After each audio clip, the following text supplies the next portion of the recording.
Fish on Fridays. I'm Al McCauley, and today I want to talk to you about the saint who was the youngest canonized saint in history at the time of her canonization in 1950. That has since been eclipsed, but we're talking about 11-year-old Maria Goretti. Saint Maria Goretti was born to an Italian family, a very, very poor Italian family. She was born in 1890. She's going to die in 1902. She's going to die at the age of 11 as a martyr. And we remember her every year, on her feast day, which is July 6th. So Maria Goretti had a tough life. As I said, very poor Italian farming family. Her dad's going to die when she's 9. And because they had very few resources, they kind of were forced to move into a house with another family, the Serenelli family. And really, we don't know a whole lot about Maria, but what we do know about her comes from a very unlikely source. From an 18-year-old guy, at the time 18-year-old, Alessandro Serenelli.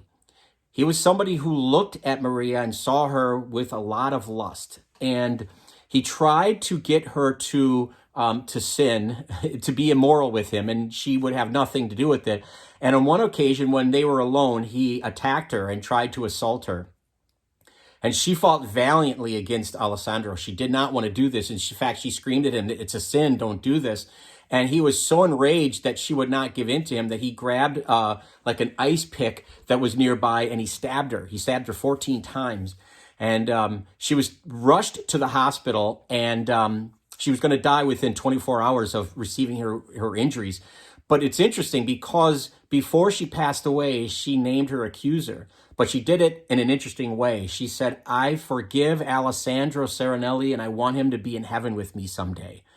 So I don't know about you, but I can't imagine being attacked violently and then some of my last breaths, I'm going to forgive my killer. Very much similar to what Jesus did. Very much similar to what St. Stephen did. So it's fascinating, the lineage that she has here, that she's following. But this is an 11-year-old girl. To have the sensibility to do that is, and the foresight and the piety, the holiness to do that is just really pretty remarkable. But anyway, he's caught, obviously. Alessandro's caught, and he's sentenced to 30 years in jail. And he was unrepentant at first.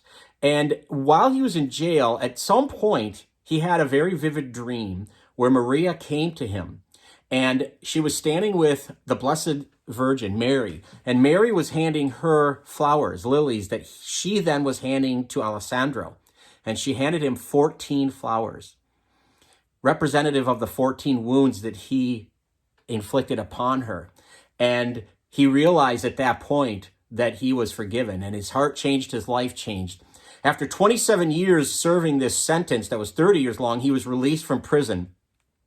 And it said that the first thing he did was he went to Maria's mother, who was still alive, and he begged for forgiveness.